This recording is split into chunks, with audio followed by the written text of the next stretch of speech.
Ahoj Mirku, tak to zkouším takhle netradičně. Jo? Vezmu to po těch jednotlivých krocích a zkusíme si to namodelovat takhle. Takže začínám od začátku. Plňte úkoly v daném pořadí, otevřete složku výběrové řízení. Tak tady na monitoru jsem si takovou pracovní vytvořil, otevírám složku výběrové řízení. Ve složce vytvořte novou složku pracovní soubory a skopírujte do ní dokumenty ze složky výběrového řízení. Takže jsem v tomhle otevřeném adresáři, mačkám pravý čudlík, kliknu na volbu nový, vyberu si složka a díky tomu jsem vytvořil novou složku, kterou nazývám pracovní a soubory. Mám kopírovat do ní dokumenty ze složky výběrového řízení. Takže beru si myš, držím levý čudlík, držím ho, označím si dva tyhle soubory a pravým čudlíkem držím, přetáhnu ho na ten vytvořený adresář, pouštím a klikám levým čudlíkem na kopírovat. Odklik jsem si vedle levým čudlíkem do prostoru bílého a když si otevřu adresář pracovní soubory, mám tam ty dva soubory skopírovaný. Ze složky pracovní soubory otevřete dokument typu Microsoft Word, který jste právě skopírovali. Tak tohle je ten Word.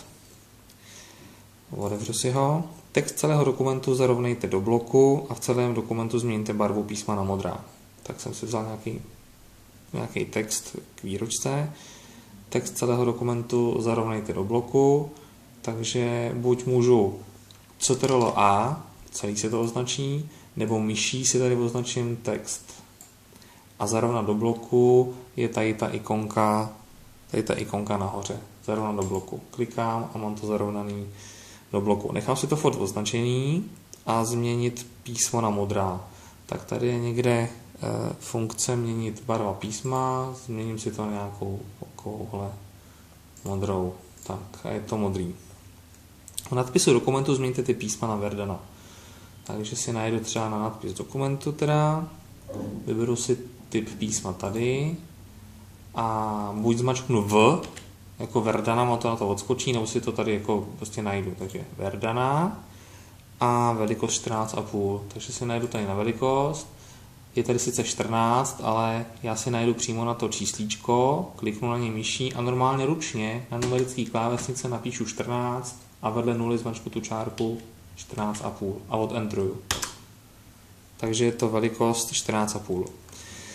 V celém dokumentu změňte řádkování na dvojité. Takže si zmačknu Ctrl A, to je označení celého dokumentu, a jdu někam do prostoru toho označeného dokumentu, zmačknu pravý čudlík, najedu na odstavec, levý čudlík, a řádkování je tady označený, takže si zvolím řádkování a přejedu na dvojité a OK. Mám řádkování dvojité. Druhý odstavec textu dokumentu skopírujte před první odstavec. No tak, jestli si vezmete náš text, tak tohle je druhý odstavec dokumentu. Označil jsem si ho levým čudlíkem, jsem držel, zmačknu teďko pravej, otevře se volba a dám kopírovat. Kliknu jsem levým čudlíkem na kopírovat. Teď si najedu sem někam do toho prostoru, protože to máme skopírovat před první odstavec dokumentu, takže tady mi bliká kurzor, tady na to místo to budu kopírovat. Zmačknu pravý čudlík myši a měl bych tam dát vložit. Možná jsem tam ale neměl. Takže jsem zmačknul Ctrl-V jako vložit. Ctrl-V. A vložil se mi tam ten odstavec. Tak, bod 7. Druhý odstavec textu dokumentu skopírujte před první odstavec. To jsme udělali. Odseďte první řádek prvního dokumentu, takže první řádek prvního odstavce dokumentu 2 cm vpravo. Takže tady jsem si najel tím kurzorem, ten bliká a tady nahoře u toho dokumentu, jak jsem teďko, tak ten horní posuvníček, když zmačknu levý čudlík, tak se můžu posunout na ty 2 cm a pustil jsem ho. Takže je to 2 cm od levého okraje. U všech odstavců textu dokumentu nastavte mezeru před odstavcem o velikosti 12.